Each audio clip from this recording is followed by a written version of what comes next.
So good morning. So this is a presentation about the EUROHPC, what it is, and the infrastructure, the HPC infrastructure that we are building, and some hints how to get access. I mean, you saw the presentation from Fortissimo.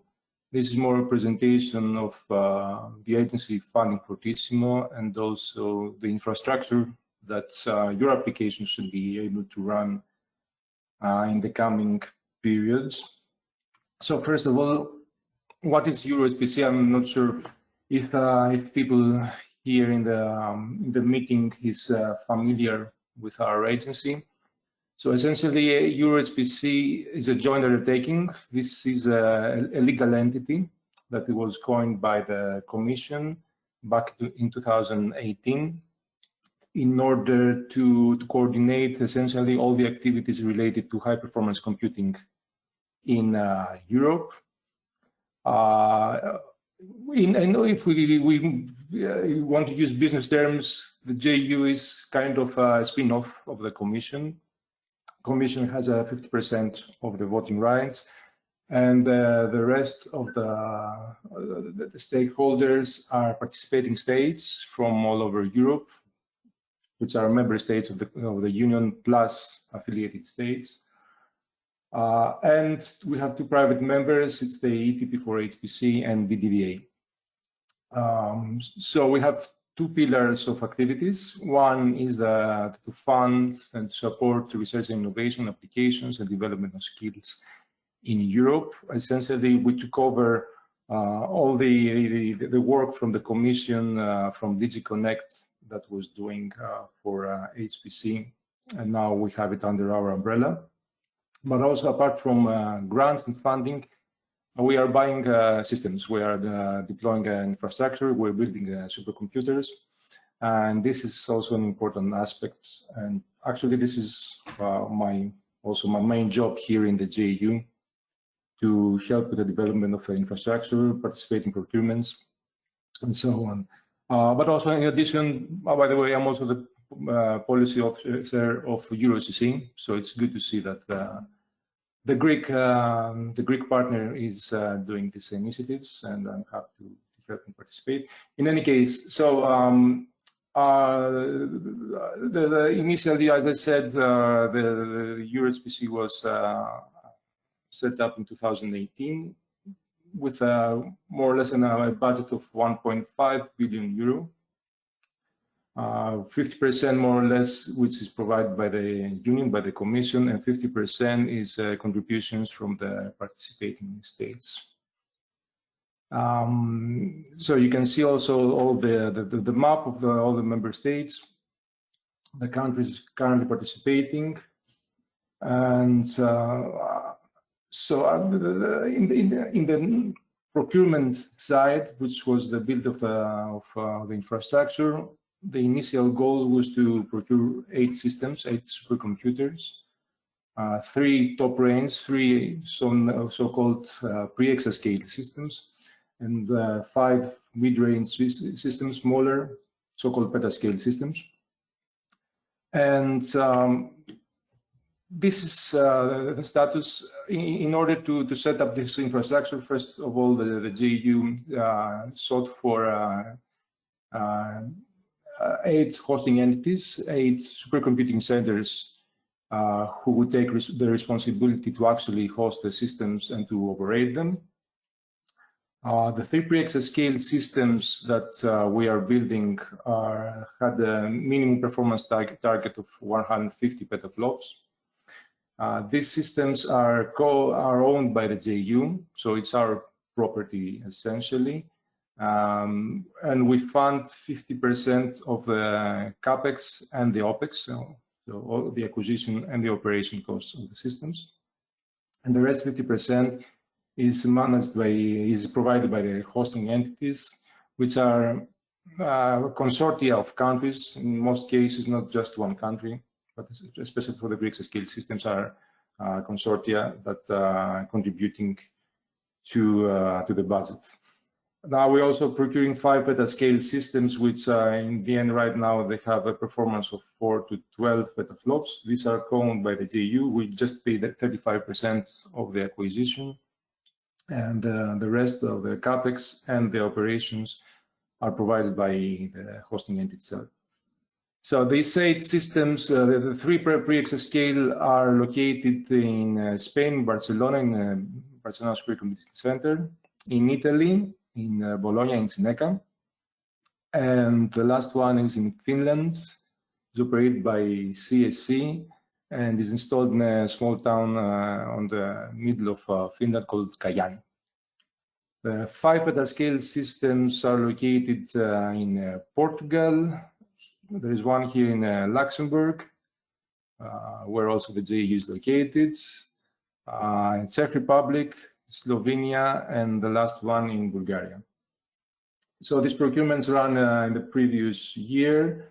We managed to conclude 7 out of the 8. We have signed contracts and are currently either under implementation or have been already accepted and they are operational. And there is only one procurement that the governing board of the JU in the end decided to cancel and to relaunch it with updated specifications. This is the one of the system in Barcelona, which we expect to launch the new procurement by the end of this year. In any case, the total value of the contracts signed so far is around 360 million euro. Of which the JU and the union essentially have provided 163.3 million. Now, regarding the availability of the systems, as I said, we are still in the process of installation. Some systems have already arrived. So we already have, for example, the Viga system, which is located in Slovenia. This is an Atos Bulsiquana system, 6.9 petaflops, which is operational since April. And it's available. You will see later that you can already access it for development or benchmark. For each system, I have provided the total aggregated performance. These systems have typically comprise of different partitions with CPUs, GPUs for different kind of applications and requirements. But what you see in the end is the combined number of the petaflops. And also for the 4 systems that already are more or less operational, we have the top 500 numbers for each partition that contributes to top 500. So Vega is already here, and now we are waiting for Meluxina, Carolina, and Discoverer, which are Atos Bulsiquana and the HP Apollo systems, the Carolina in Czech Republic, that are in the really final stages of acceptance. There are some minor configurations take place in this at the moment. So by the end of July, all these 3 systems should be operational. Now, from the petascale systems, the last one that we are, it's arriving a bit later, is the system in Portugal called Callion. This is an interesting system because it is based on ARM processors. We like to call it as the mini Fugaku. Fugaku is the fastest supercomputer right now in Japan that is has been built by Fujitsu with in-house developed ARM processors. So this system should be available by the end of December, providing some diversity in the architecture. So the other systems are x86 based with GPUs. And now our flagship systems are Lumi and Leonardo. Lumi is the system located in Finland. This will be in the end a 375 petaflop aggregated system, an HP Cray EX system. This is split in 2 parts, in 2 partitions, the Lumi C and the Lumi G. Lumi C is the CPU-based partition, and the Lumi G is the large GPU-based partition that is going to rely on AMD GPUs. All the other systems will rely on NVIDIA GPUs for the GPU partition. So the first part of Lumi should be available in the beginning of November, and the Lumi G, we expect it, the acceptance to take place in March 2022. Leonardo will come a bit later. This is an Atos Bullseye big system, around 250 petaflop, also comprising one big GPU module called here booster module, which should be operational by January, February 2022. And the final slightly smaller partition, which is called the data-centric general purpose, it's only CPU-based, that is expected around May, early beginnings of summer 2022. The question is now how you people, how SMEs and how users around Europe can get access to the systems. So this is defined by a document called the EUROHPC access policy for the EUROHPC systems, which has been adopted back in March by the governing board, which lays down the principles of how users can request access. To be clear, according to this policy and according to our mandate as a JU, the access is provided for free for open research and development to science, industry, and the public sector. Industry including, of course, SMEs, and there is a major focus on SMEs here.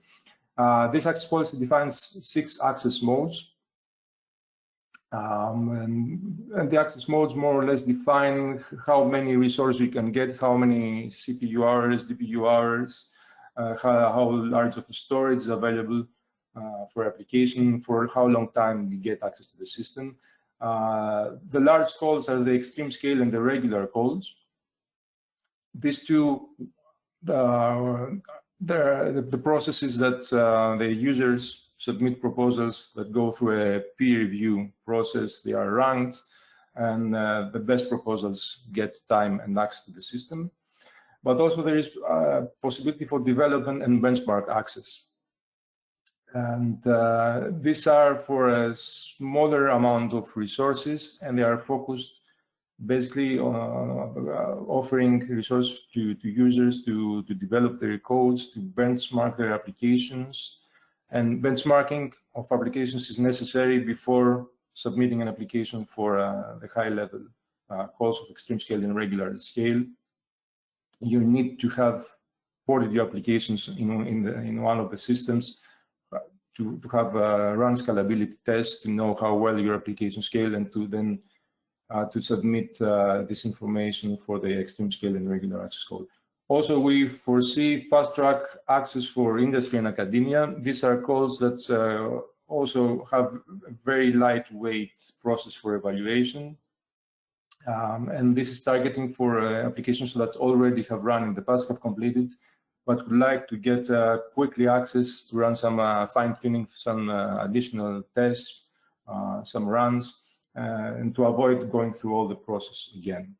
So we foresee also calls for edge and emergency computing access, provide access time for strategic initiative projects, but these are decided by the governing board. It's an internal process.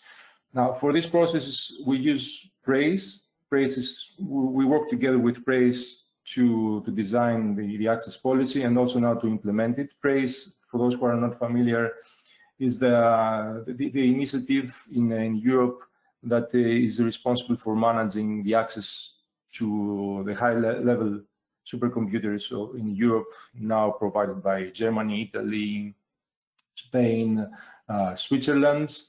And it's been running for many years, and it made sense that we work together to capitalize on their knowledge, on their infrastructure in order to run these calls. Now, this is the reason why you will find information for our calls in the Praise website. Right now, we have the calls open for benchmark and development access for the Vega system only, for the 3 partitions provided by Vega. Very soon, we are going to open it also for Meluxina, Carolina, and Discover, so additional resources will be available. I hope within August, people will be able to apply. But also we're preparing the regular access call for these 4 systems, which is aiming high scalability applications. This will pass through a peer review process and will open mid-September and will close end of October. open, of course, for industry, for SMEs. Essentially all institutes, organizations coming from Horizon 2020 member state or affiliated state are eligible to submit proposals and get access. So this is where we're going to publish also the regular access call. We are working right now on the fine details of the calls, the process for evaluation, the ranking, the marks, the same way as Tom Elias presented you how the applications for Fortissimo are scored and ranked. There will be a similar process, and the documentation for that and all information will be available on the PRAISE website, and you should be checking for this in September. So these are the information regarding supercomputers and how you get access to them. Now, in EuroHPC also we fund grants. There is some information here about the total budget we have allocated for supporting various grants. I think EuroHPC and Fortissimo are one of the key projects currently we are funding. I think the other important information is that the JU has recently had a new regulation we just passed from the European Council a few days ago, which has extended our lifetime till 2033, but also has extended our mandates to include also things like quantum computing, federated services, and access to systems. But most importantly, we have an updated budget, which right now are around 7 billion. So this is a considerable increase of the budget from 4 different funding instruments: Horizon Europe, Digital Europe Program, Connecting Europe Facility, and the Recovery and Resilience Facility. And this budget is aiming these 5 different pillars that you see on the slides. From the infrastructure point of view, we are continuing to invest and to build new supercomputers. We are aiming for exascale level systems, at least 2 of them, to start the procurement in 2023.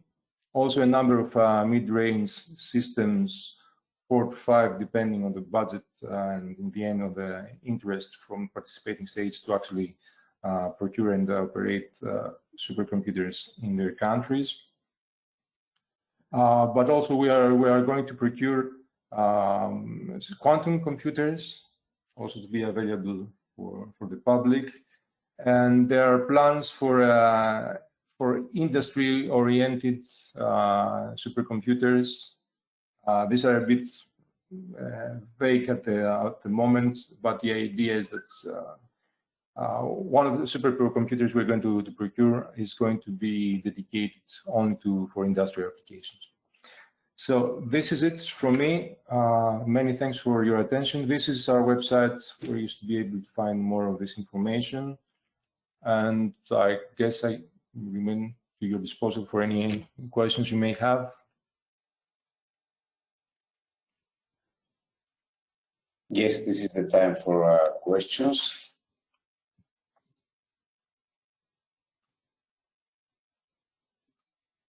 Okay, I will go with a question again. So, Vangelis, you said that there will be free access for open research. Yes. So even if it comes from an industrial user, if it will be published, will be a scientific publication, then it's free. Right. Okay. Yes, correct. Perfect. And well, there is one catch here. There is also within our mandates in the regulation, it is foreseen that we will provide also access to maximum 20% of the resources for commercial access, which in simple terms means we're going to use pay-per usage model and actually sell cycles and CPU hours to whoever needs it for civilian applications. So this, of course, covers not only open research and development, but also research and development of products for profit, closed research. But this is still under development, let's say. We are a bit far from there yet. There are many implications and things to consider. But there is a great push from the Commission to implement this kind of service. It remains in the new regulation. So I hope by beginning of 2022 to have more information and a better understanding essentially how this will be implemented. Right, this is very important for us for two reasons. First of all, because at the time at the RS supercomputer, there is no access for industrial users. And then what you say about resources being available very soon, it's very important because RS supercomputer is somehow saturated. Yeah, absolutely. I mean, especially for people interested in benchmarking for development, right now it's really fast to get access. You just submit an application quickly describing what you need for, or what is the code you are going to run, and in 2 weeks essentially you have a response. There is only one quick technical review taking place by the hosting entity, just verifying that this application is appropriate for running in their system. There is an eligibility check to see that essentially you're located in Europe, in a member state. And other than that, you get access for 3 months to 1 year for development.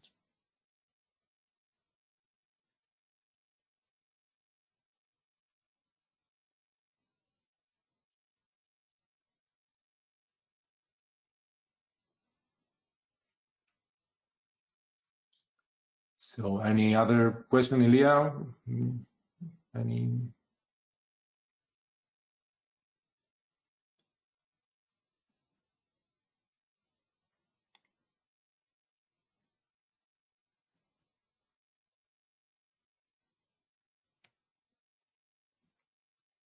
I don't hear anything. Either there's no question or I have lost touch with you. I guess we can hear you. Oh, okay. Probably.